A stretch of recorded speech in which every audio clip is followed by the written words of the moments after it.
Today at the National Press Club, Housing Minister Clare O'Neil, who'll talk about the government's plans to ensure more homes are built and more people enter the housing market, following a major shake-up to negative gearing and capital gains tax discounts for property investors. Clare O'Neil with today's National Press Club address.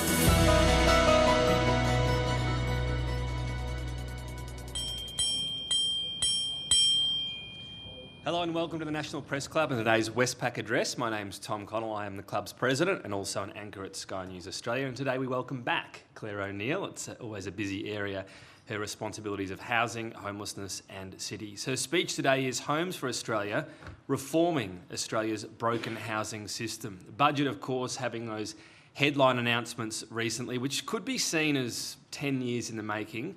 Labor finally going ahead with changes to negative gearing and the capital gains tax after taking similar changes, of course, to 2016 and 2019, and then walking away from them in 2022 and 2025. So today we're going to hear from the Minister why Labor's gone back to these changes, why they were needed, and how Australian housing got to where we are, and crucially the supply question as well. The opposition taking glee in pointing out in isolation, those tax changes mean fewer houses over the next decade. I remind our members the club will have a podcast of this address on our website today. Ladies and gentlemen, please welcome the Minister, Clare O'Neil.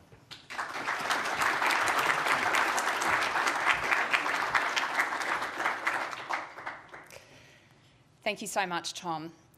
I acknowledge the Ngunnawal people, the traditional custodians of the land on which we meet today, and I pay my respects to elders past and present. And I acknowledge any First Nations people who have joined us, and I acknowledge Chief Minister Andrew Barr from the Australian Capital Territory, who's here in the audience.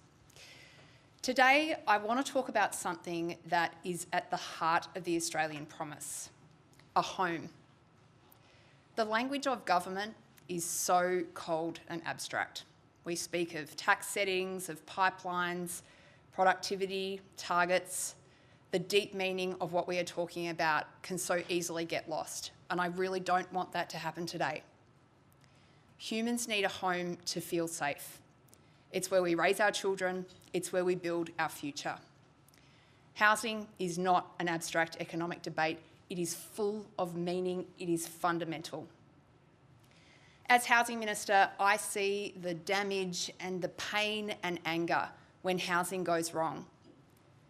And also, I see the joy, the safety, the security, the elation that comes when we get this right. And that's where I want to begin today. I want you to know about a beautiful young couple, Mika and Matt, who bought their first home just around the corner here in Canberra with our government's 5% deposit program. On their first night in their new home, they sat on the floor and ate pizza out of the box with their friends. I want you to know about Georgia, who spent time sleeping rough. I asked her how her life changed when she was able to get into safe housing. She said, "I started to have good dreams again, rather than only nightmares." Now Georgia's happily housed and working, and our government has just rebuilt and expanded the shelter that gave her her second chance. And I want you to know about Judy. She's in her 60s, divorced, no super, and she was being pushed out of another rental property in Adelaide.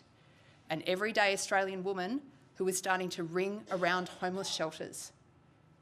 Now she's safe and protected and living in a Housing Australia Future Fund home that was built by our government. Housing changes lives. It changes lives for the better when it works, and when it doesn't, it causes the deepest of human pain. Australia's housing market is broken. Home ownership rates have been declining for decades, but the really massive shift that we see is for working young people. Lower income young people are half as likely to own their own home in our country today than in the year that I was born. Many young Australians tell us they are putting off having children because of housing insecurity. And parents and grandparents stop me in the street worried and fretting about whether the people they love will ever have the chance to set down roots and to flourish. And this is not just about young people. More and more older Australians are entering retirement without the security of a home of their own. And older women are increasingly falling out of the housing market altogether and into homelessness. Today, I'm going to do two things. I'm going to explain to you how we got here. And then I'll talk about how our ambitious reforming government is embarking with great conviction on the long and difficult journey of rebuilding our national housing system so it serves the Australian people. Our country didn't just wake up one day with a housing crisis. It emerged gradually throughout the course of my lifetime. When I was born, young Australians could buy a home for about 3 times average incomes. If you worked hard and you did the right thing, owning a home would be within reach. We had a stronger social housing system, and our country understood that if we want housing to stay affordable, we had to keep building. But in the 80s and 90s, Australian governments, once key providers of homes for Australians, began to step back from building houses. And at the same time, governments made it harder and harder for the private market to build the housing that we needed. Planning systems became slow and restrictive, designed to stop housing, not to get it built. Infrastructure and land release failed to keep pace. Construction productivity went backwards, and new technologies and techniques which are common in other countries were never adopted here. Skills shortages deepened, and between the 3 levels of government, we created an administrative nightmare for every builder in this country. Builders spending more and more of their time in the office filling in forms instead of on-site building the homes that we need. Most of these rules and restrictions were introduced with the very best of intention, but over decades, 3 levels of well-meaning government have created a red tape thicket that builders need a bulldozer to get through. Over time, governments of this country lost sight of the main game. The way to ensure Australians can afford a place to live is to build enough houses for everyone. Since the turn of the century, we've been building nearly half as many homes per person as we did in the decades after World War II, not because population growth is higher, but because home building has fallen so dramatically. Then, in 1999, the Howard government made a huge mistake. They introduced the capital gains tax discount, a big new tax break for investors. Now, this discount was supposed to get Australians to invest in our share market, but the exact opposite happened. They unwittingly turned established, detached homes into the most lucrative, low-risk investment in Australia, and investors piled into the market. Today, more than 80% of investor lending flows into existing homes, not the construction of new ones. So Australia created a perfect storm for housing. A broken demand side where more and more investor dollars chase the homes that we do have, and a broken supply side where house prices go up and up and up, but the market cannot respond by building more homes. The result, you'll find it in any textbook in the world.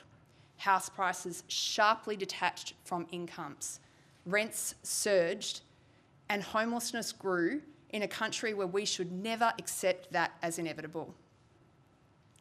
Our housing crisis was not caused by one policy failure. It is many systems failing together. Planning, infrastructure, skills, construction capacity, innovation, tax, finance, public housing, all broken. And that's why there is no silver bullet. There is not one announcement, there's not one budget that will fix this overnight. There is one final ingredient that I haven't mentioned. Housing is not just a social and economic failure, it is a political failure. I'm not going to bore you with the usual finger pointing. Let me be really direct. Governments, Labor and Liberal, have not done enough to fairly house Australians for decades. In their retreat, there was, I believe, a hope that functional private housing markets would work for all, but that is not the reality. In every country in the world where housing works, government is integrally involved in making that happen. So there we have it, a complex, long-term crisis with many problems to solve, and governments unwilling to step in and make big, hard decisions to reshape it. That era has ended. When people write the history of housing in our country, a new chapter will begin in 2022 when our government was elected, the first Commonwealth government in 70 years to put housing at the heart of our national agenda. That is what our Homes for Australia plan is all about. This is a long-term national reform agenda for housing, and today we're releasing an update on that plan. This document brings the major expansion of our housing agenda in this year's budget into our long-term approach for housing reform. A plan that started with reforms in 2022, a plan strengthened by this budget, and a plan that we will keep building on in the years ahead. At its core, the plan is about 6 things: building the homes that Australia needs, levelling the playing field for first home buyers, making renting fairer and more affordable, growing social and affordable housing, closing the housing gap in partnership with First Nations communities, and strengthening support for Australians experiencing homelessness, crisis and family violence. Today, I want to focus on the first 2 pillars because they sit right at the heart of the debate we're having right now. Our government is unapologetically pro-supply.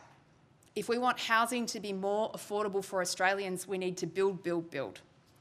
Our Prime Minister has led the development of the National Housing Accord, where governments and industry have committed to an aspirational target of building 1.2 million homes over 5 years.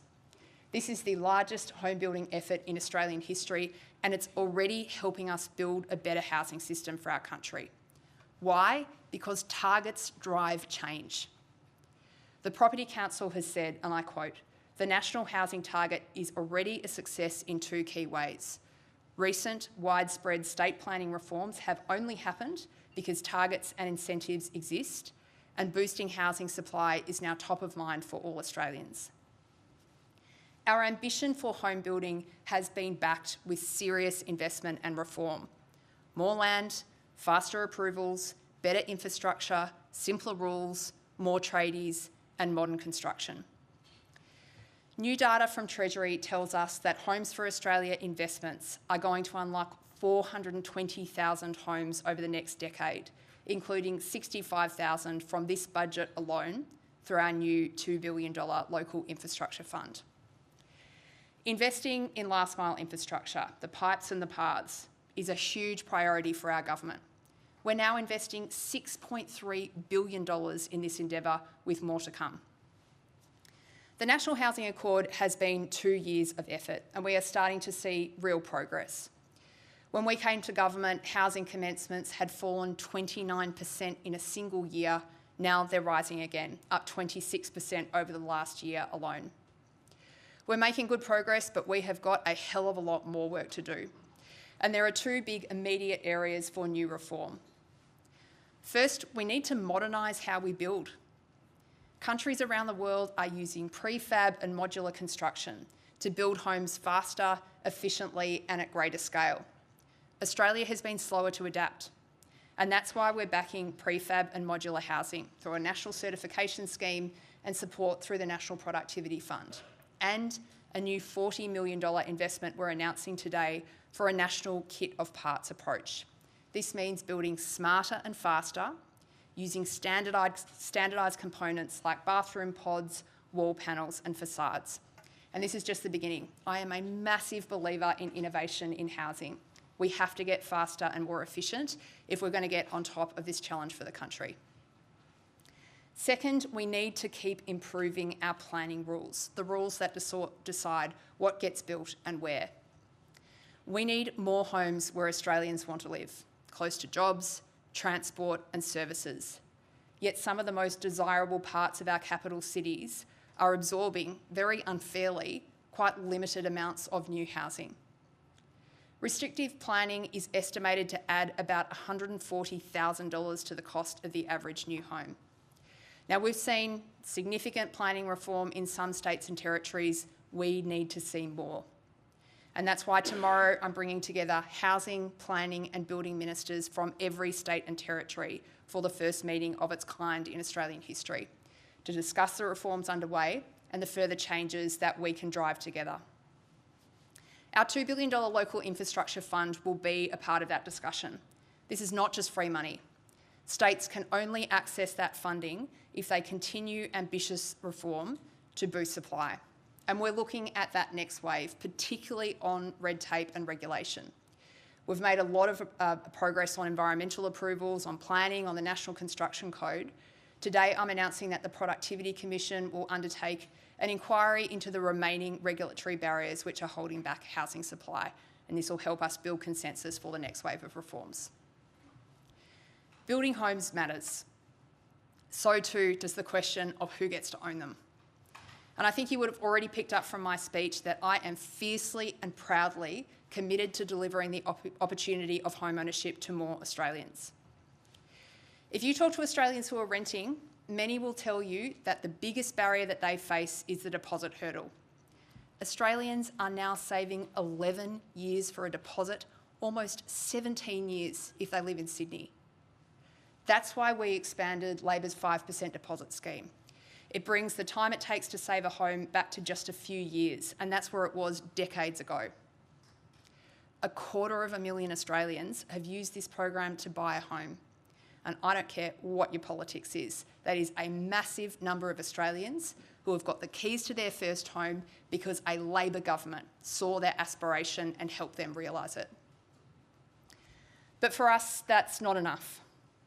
Australians are working incredibly hard to save for a home of their own. Picture a young first home buyer turning up to an auction after more than a decade of saving for a deposit. Standing next to them is an investor on exactly the same income, bidding for exactly the same home. The negative gearing concessions alone can give that investor a $100,000 head start over the first home buyer from where they can bid. At a time when housing affordability is under such pressure and home ownership rates are declining, we just cannot keep tilting the playing field away from first home buyers. It's not fair, and we need to change it. That's why we've introduced legislation before the Parliament today that does exactly this. The tax reforms our government is proposing are carefully designed. Negative gearing arrangements for current landlords will remain in place.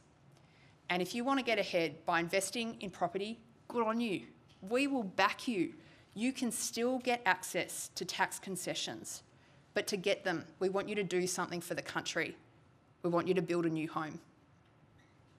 But the impact doesn't stop there. Our tax changes will get 75,000 Australian households out of renting and into a home of their own. And they will put first home buyers on a level playing field, making the system fairer for everyone. But of course, the budget we delivered is about much more than housing. It's about the kind of tax system we want and the kind of country we want to be. Our broader tax reforms help level the playing field for working Australians too, because we believe that taxes paid on income from assets should be better aligned to taxes paid on wages earned by nurses and teachers and retail workers around this country. That's what fairness looks like. And it's why we're delivering tax cuts for more than 13 billion Australians. Under our 5 tax cuts, the average worker in Australia will receive up to $2,800 a year back in their pocket, and we will always look for ways to do more. And of course, we'll continue consulting with stakeholders, as is the standard practice for significant tax reforms, and as we made clear on budget night. We're having a big parliamentary debate right now about aspiration. Let me be clear about where Labor stands. There is no greater aspiration than owning a home of your own. For most Australian families, this is the most important financial decision of their lives. Our tax changes are all about helping Australians build financial security for themselves and their families. Lots of surveys tell us that we are already at the point where most young people don't believe they will own a home in Australia. Problems like this can become so big and difficult that people start to give up altogether. Not because they lack ambition, but because they no longer believe the system will reward their effort.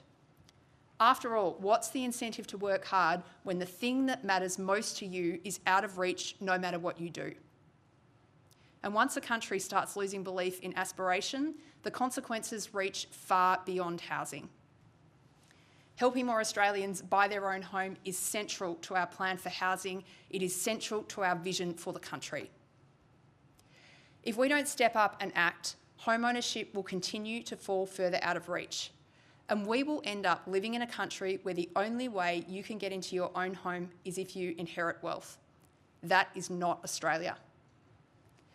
Now, we have a big fight on our hands when it comes to these reforms, because the Coalition are the only people in our country who cannot see the pain that this is causing and who are fighting to preserve the broken status quo. Under Angus Taylor, the Coalition is locking in behind a system that has locked out a generation from home ownership. Angus Taylor said the Coalition will fight like hell against housing reforms. They won't just vote against them. They're saying if they win the next election, they'll reverse them. Think about that. The Coalition are not just opposing part of the solution. They're telling you if they get elected, they'll do everything they can to recreate the problem. They will take your taxpayer dollars and use them to subsidise property investors over first homeowners. They will wind back the 5% deposit program, which they say is for the children of billionaires. They will scrap Help to Buy. They will rip up all our social and affordable housing programs. They even want to scrap our housing targets and the reform that sits underneath them. So what is their plan? They do not have one, which maybe we shouldn't be surprised by. Remember that for most of the 9 years the Coalition governed our country, they were so checked out of housing they couldn't be bothered even having a Commonwealth Housing Minister. For Australians watching at home, this is what I want you to know. We stand for change, for tackling a broken system, for helping Australians get a fair shot at building wealth in our country, for making the hard decisions the right decisions.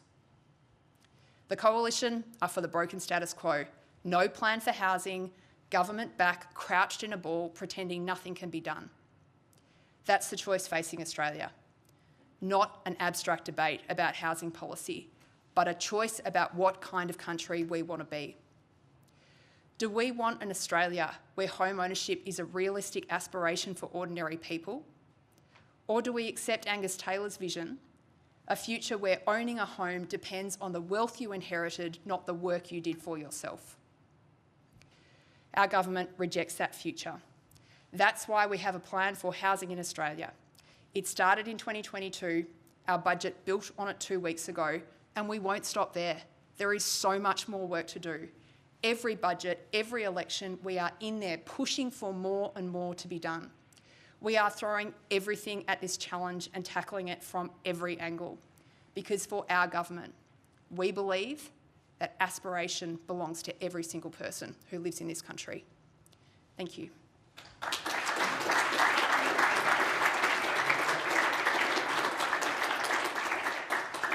Thank you, Minister. It sounds as though you've sort of had a journey on housing and taken a very holistic view of it. So in going about looking at all the different factors and deciding that CGT negative gearing had had that negative impact on people getting into the market, did you come to that firm view and then go to the Prime Minister and say, I think we need to do this? Tom, I probably won't include you, if you don't mind, in the private discussions we have internally. What I can say is that there is the deepest of commitment and genuine conviction coming from the Prime Minister, from Jim Chalmers and myself to address this issue. I got involved in politics because I care about a fair and equal Australia, and if you care about that in our country today, there is no more important place to be than the debate about housing. We cannot allow this situation to continue to get worse, and that's why, as you say, we're tackling this problem from every angle. Now, a good government that cares about the Australian people is not going to leave a very important piece of the puzzle on the table here.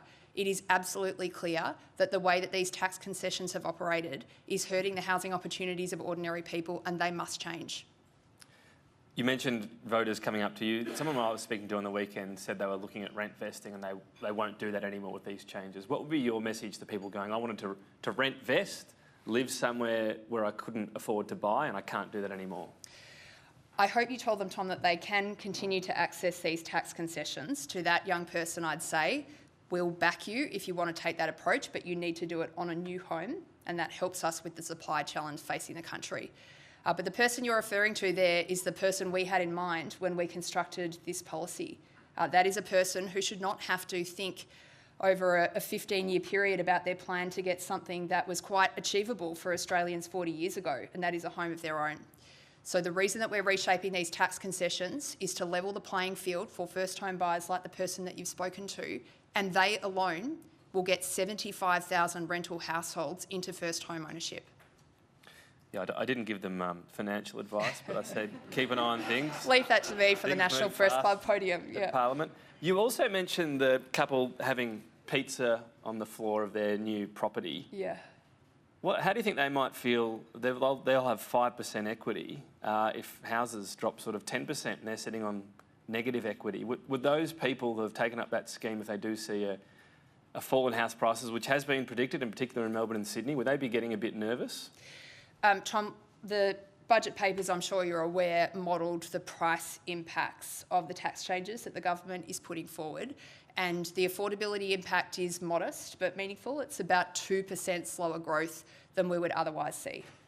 Right, but in the alternative situation, plenty of economists suggesting it could go further south quicker. Is that something you're cognisant of, or is that just it'll be what it'll be? Well, I'm obviously the Housing Minister, so I'm deeply cognisant of the housing situation of every Australian. I just take you back to isolating the tax changes, which is what I think you're asking me about. Treasury has modelled this. The affordability improvements are modest, about a 2% slower growth rate than we would normally see property rise. Go to some questions on the floor. Nick Newling from the SMH and The Age. Hi, Minister. Thank you for your address. You spoke about the government's housing targets, that 1.2 million, and you described it as being aspirational. And notwithstanding those successes that you said it had had in policy in the states, do you think the current shortfall in that housing target is surmountable by the end of the period? And should the government fail to meet it, what repercussions do you think Labor and yourself as the Minister should face? We're really committed to trying to reach the 1.2 million, Nick. You said it was aspirational, and that was exactly how we decided to set a target.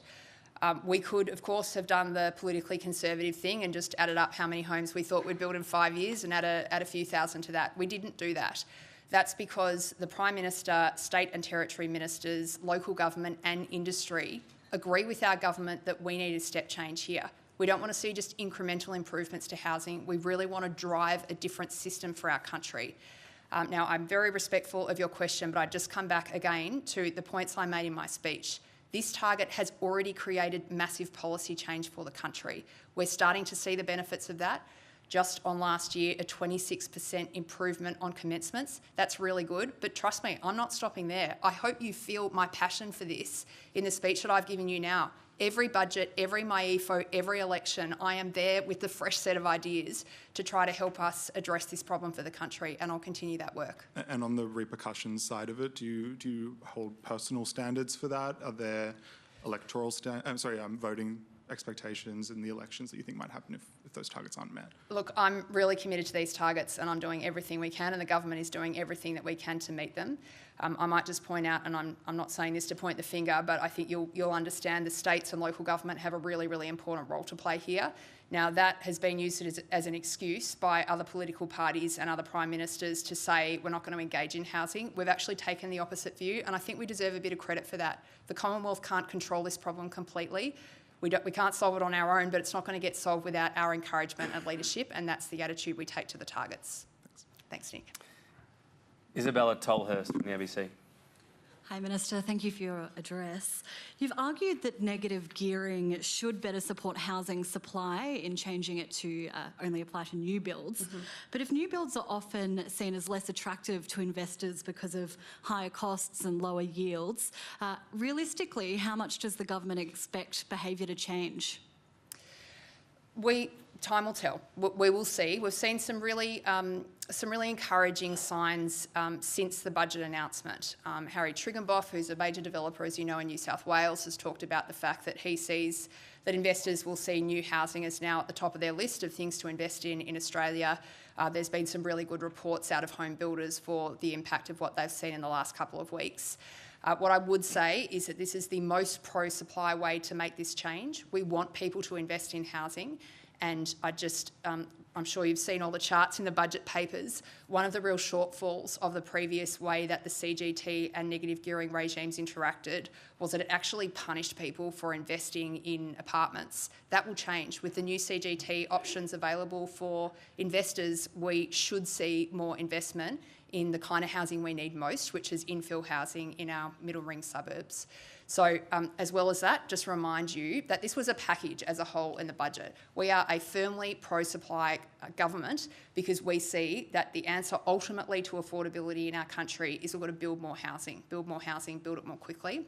That's why we invested an additional $2 billion in last mile infrastructure.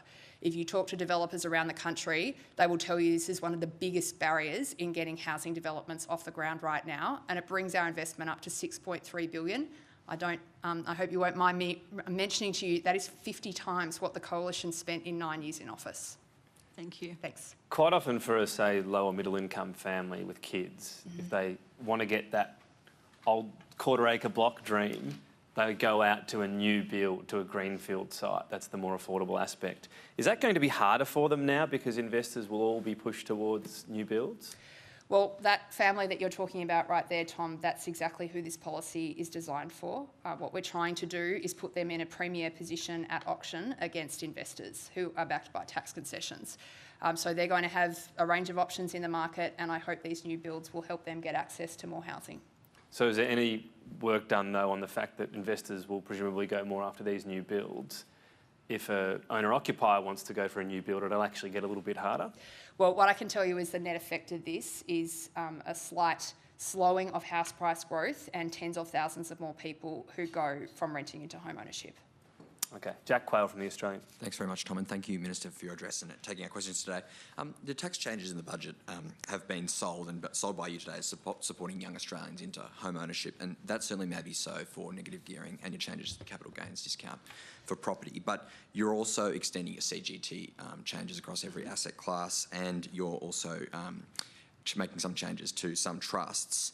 I guess, doesn't this show, and shouldn't the messaging have been around these changes, that these changes are going about raising revenue when you have such big spending pressures coming down the line for the budget, and rather than, I guess, just focusing on the housing change? Yeah, thanks, Jack. I really appreciate that, and I'm probably focusing a bit more on the housing aspects, obviously, given my role as Housing Minister, but you make a good point. There was a big package of reforms in the budget, not just about helping first home owners stand on a level playing field to investors, not just about building more homes, but about designing a better tax system for our country. You asked about the capital gains tax exemptions and applying those differently to other assets across the economy. We're trying to make the tax system fairer. If we just stand back from the minutiae of the debate, we've got a tax system today that punishes Australian workers too greatly. I want them to pay less tax in our country, and that's why our government's package delivers a tax cut to every single Australian worker, our 5th since we came to office. So that's the overall net effect of the package, is slightly relieving income tax for workers who get paid normally, as most people watching right now would do. It makes some changes to the way that effectively wealth is taxed, and that's a good thing for our country. I guess, though, the tax cuts that you're affording workers aren't offsetting completely the other tax changes that you've announced. I mean, can you respond to that? And also, isn't there, I guess, a missing piece here about the revenue that the budget needs when we have such great spending pressures coming down? Yeah, sure. So the overall tax package that's before the government right now is revenue neutral. So basically, roughly, over the forward estimates. So what that means is the additional revenue that we're raising, we're giving back to Australian workers through tax cuts. You mentioned people paying less tax.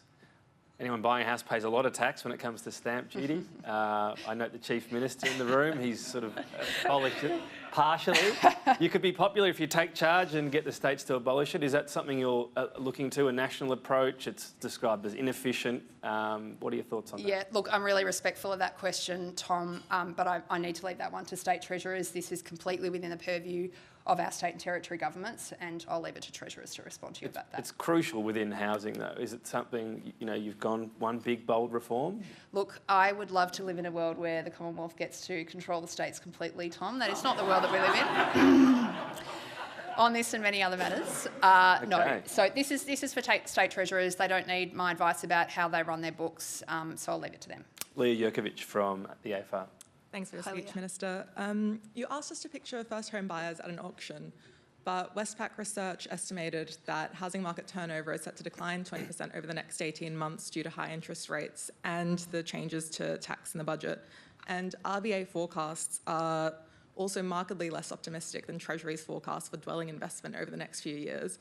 The forecasts from the RBA are outright negative in 2027. So does this mean that the budget delivered in the current environment means things will get a little bit harder for first home buyers in the near term before we might see some of the supply response that you speak about? That's not what I anticipate, and I certainly don't think that's what we've seen in the first couple of weeks, where we're just starting to get those early signs of what this will mean for the housing market. I can't promise that what's happened the last 2 weekends will reflect the future, but it's a long time since I picked up a newspaper on a Sunday and saw headlines about first home buyers winning at auction, a single mum winning at auction, a first home buyer saying we'd given up on buying that suburb and suddenly it's possible for us. So I think those are some good early indications about what this might mean. And I just bring you back to the Treasury modelling. This reform will help us get 75,000 renting households into first home ownership, and that's a really good thing for them and for our country. Thanks. Cam Redden from Sky News.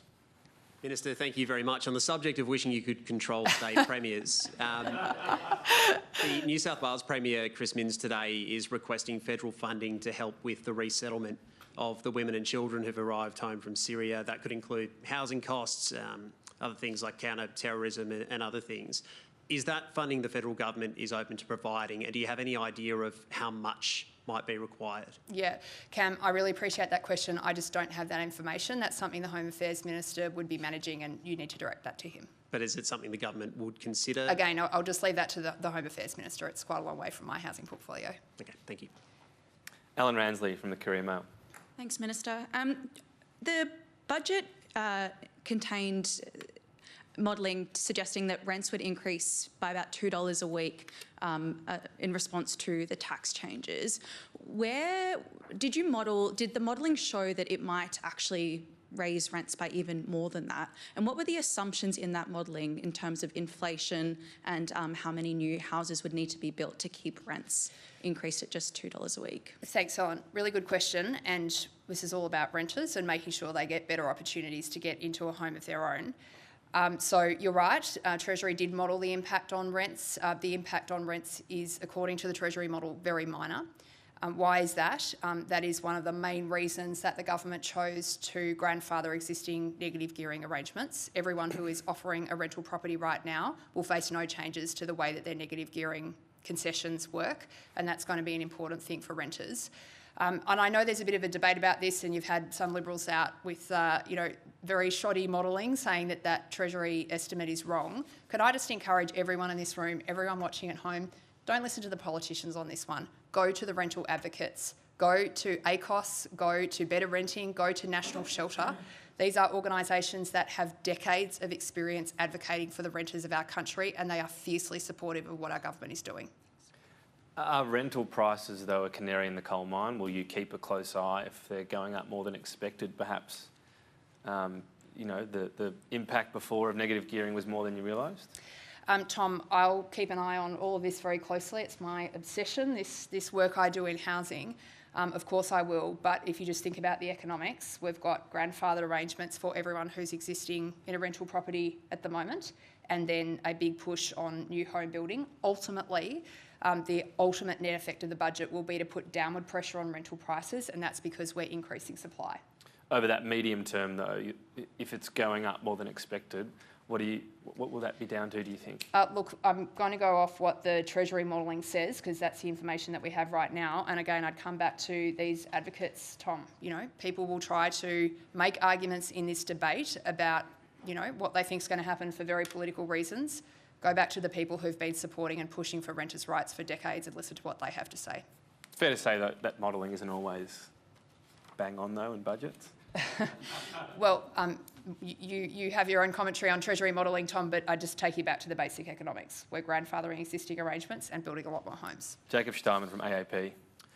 Thanks for your address, Minister. You spoke very evocatively about the big thickets of red tape that builders have to drive a bulldozer to get through in order to build a home nowadays.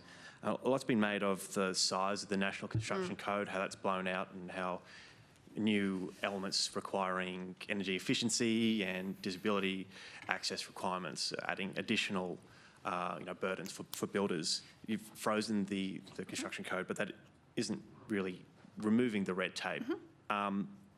We've got an inquiry going to that as well. Yep. Why do we need another inquiry from the Productivity Commission? Don't we know now that red tape is a problem? Get to work cutting it. Sure. There's a fair bit in what you've asked me there. Let me just make a few comments. The red tape and regulation thicket is very real. I'm a Labor politician. It's not my natural inclination to think that there's too much regulation around what happens in private enterprise. I have looked at what builders confront. It is wild what they have to do just to get a house built in this country. And they say to me, we feel like the governments of our nation never want us to build another house again, when in fact the opposite is true. So it's real and the government's very committed to it.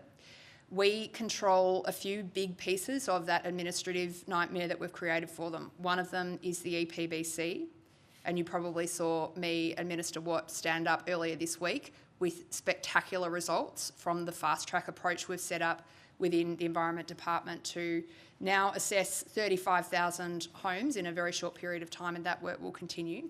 We have not control, but a lot of say and leadership over the National Construction Code, and that's the bit that I'm spending a lot of time on at the moment.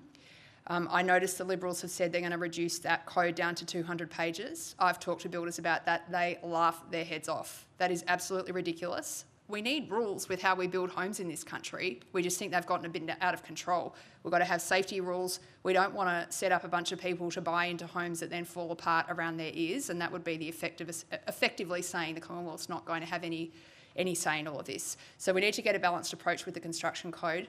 We're working really closely with the sector at the moment to understand how we can bring the code back into a manageable regulatory impact.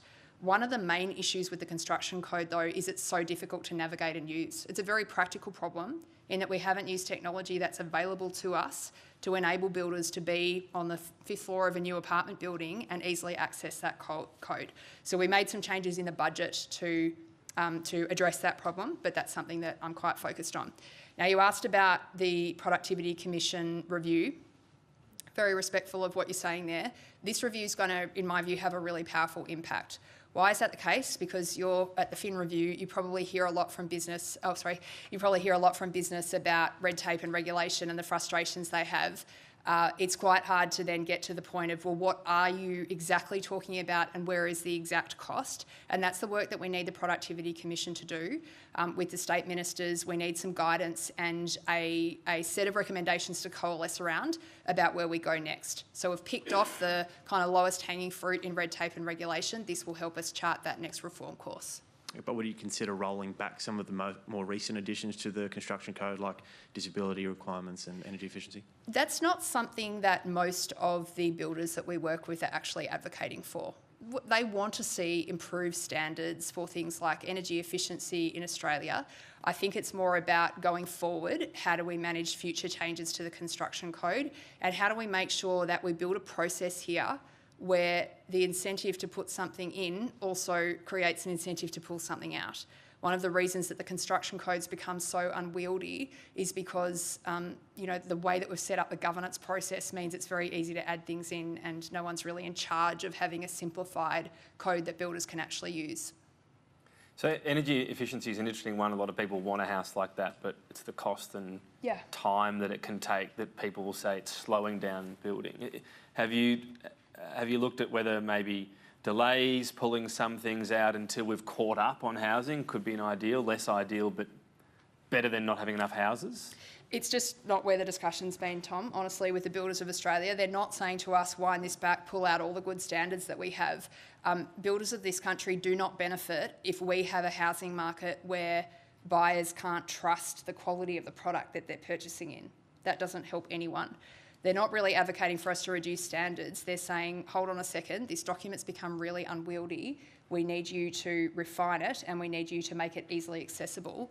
And so that's the work that we're doing with states at the moment. If I could just say, given there's a bit of interest in this room in the construction code, I'm in my happy place right now. One of the main reasons this document's become so complicated is because states and territories have taken their opportunity to create their own variations. So in some respects, this is not really a national construction code anymore. It's a backbone for construction, which each state and territory adds their sort of different aspects onto. That is creating a lot of complexity for builders. Yeah, duplication, yep, different rules. You know, of course, there's reasons why we might build housing differently in Cairns than down in Launceston, but that's not, with the state variations, you don't see those good justifications. So in the budget, $2 billion for infrastructure spending for states, territories and for their utility providers. That money comes with strings attached, and one of those strings is that we want the states to sign up to a more national version of the construction code. Builders really don't want a smaller book to go through? Look, I'm sure you could go and interview a whole bunch of builders now, and some of them would say that to you.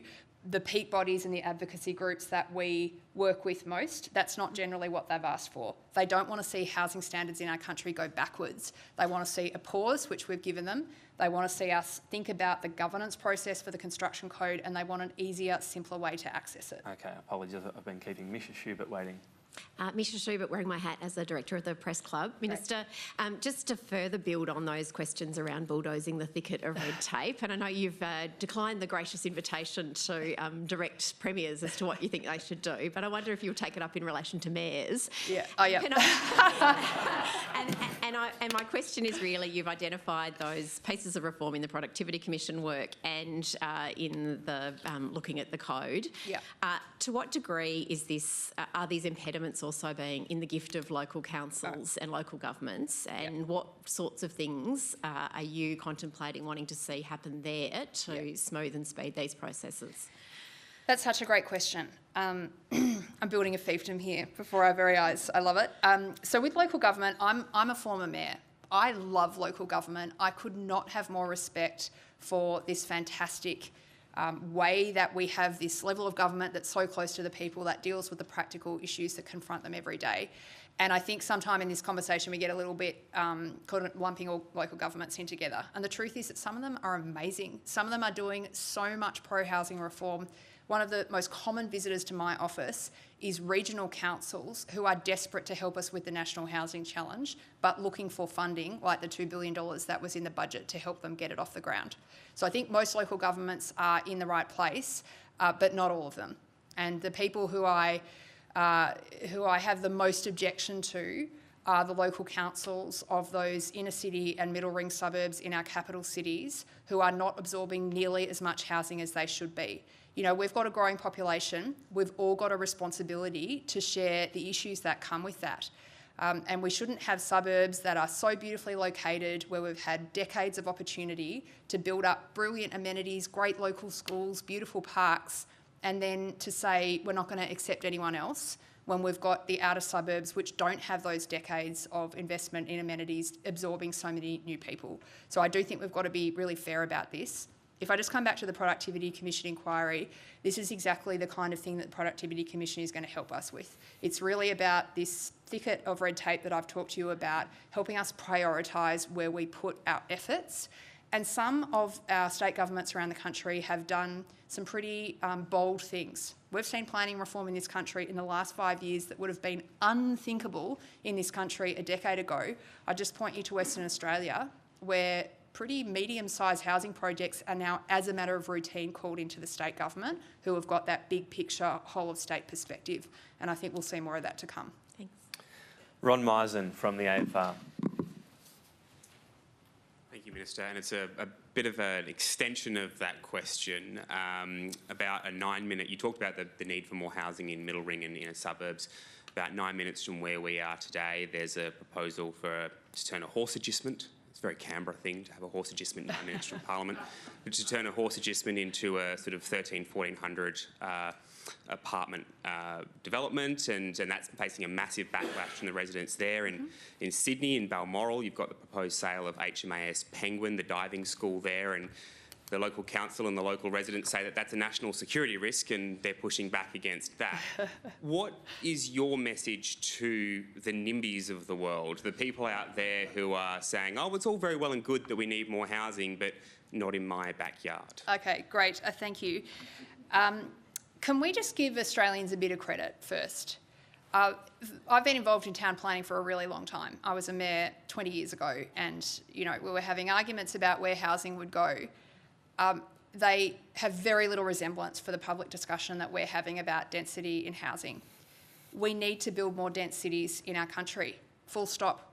There is no country in the world, anything like Australia, that has affordable housing and the density issues that we confront. It is a part of the solution here, and it's a very important part of the solution.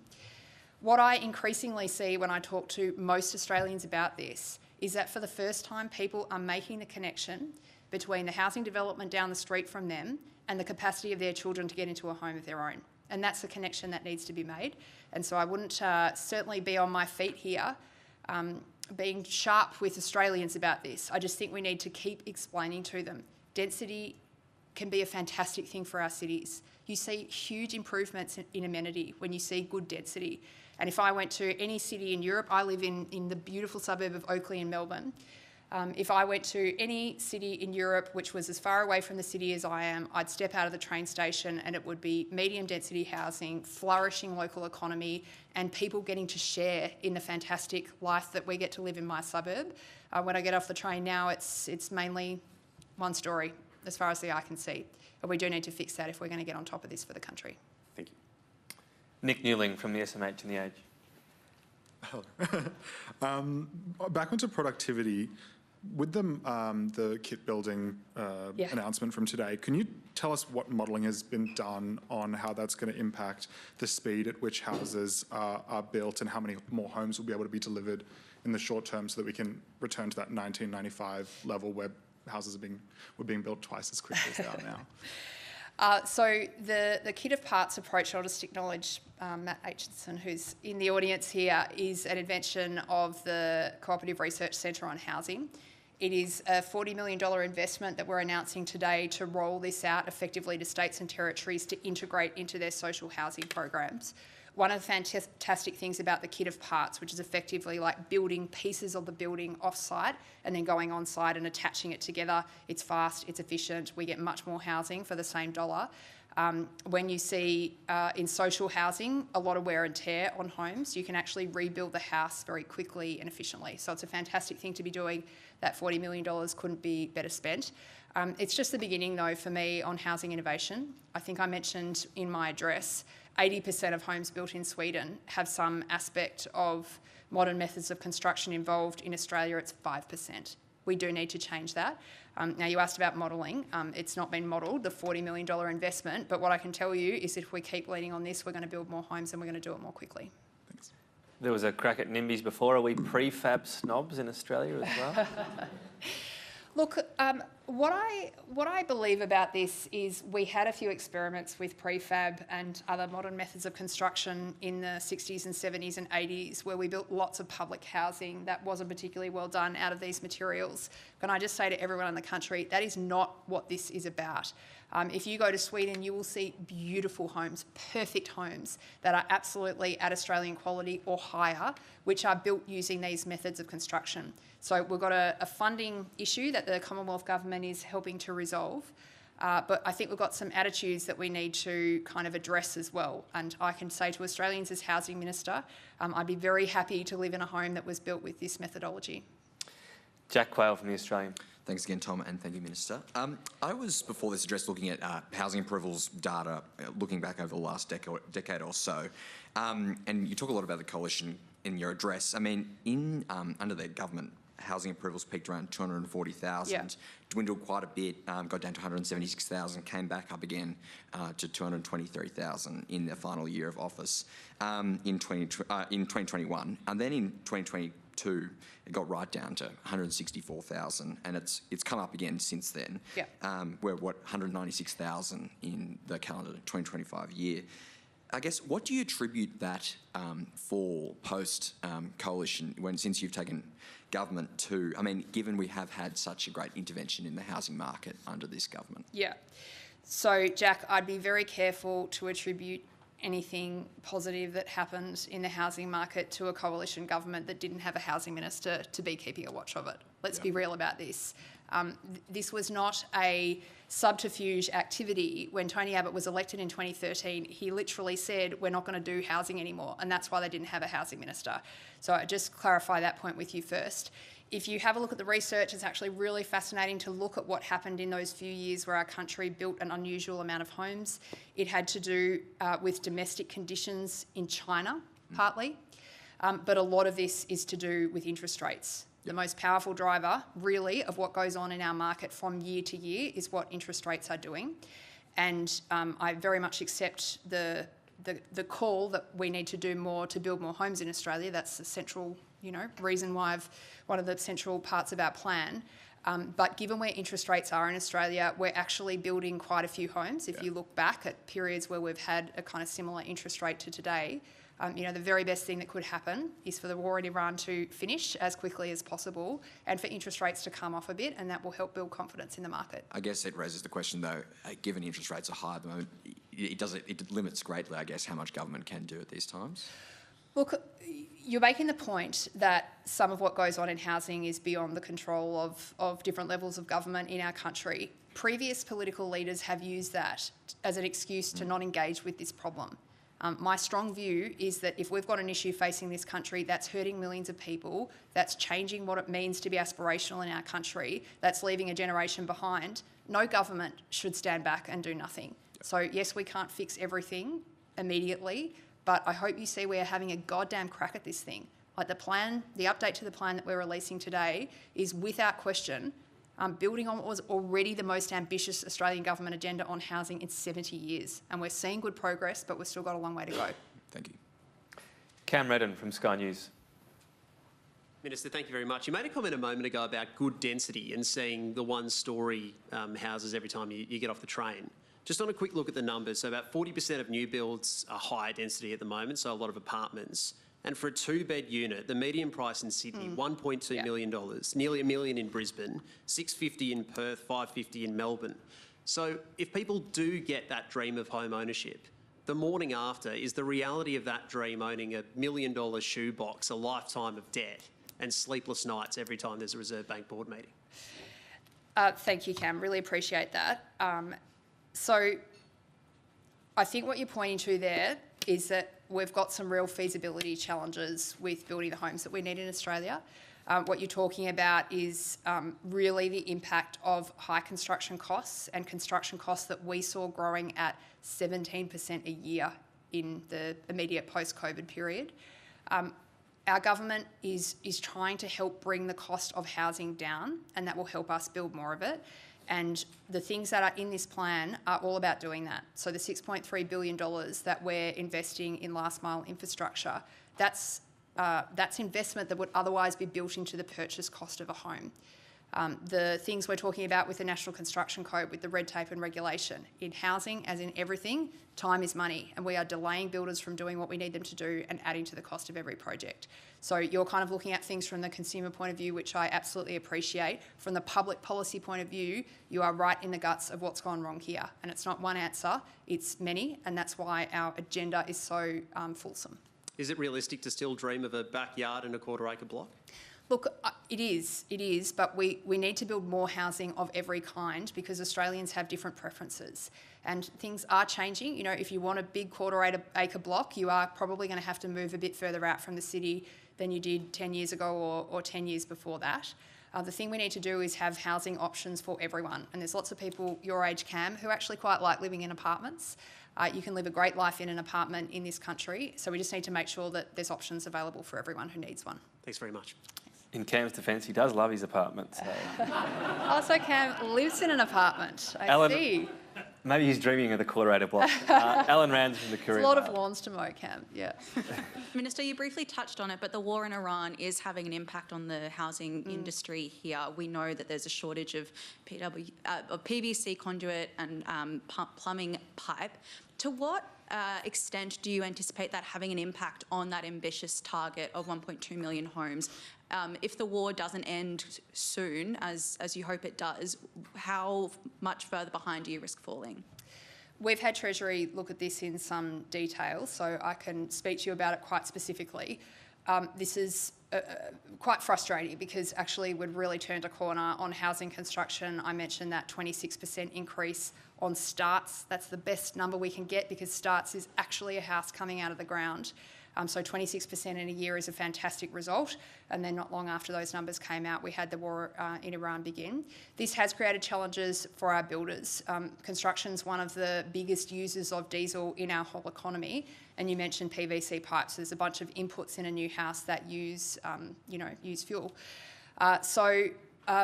We've worked very intensively with our builders around the country. I think it's fair to say there was a lot of agitation in the early weeks of the war, but our builders are problem solvers, they're innovators, and many of them have found alternative supply chains or found their way around some problems. However, it is adding cost, and especially that diesel aspect that we can't get away from.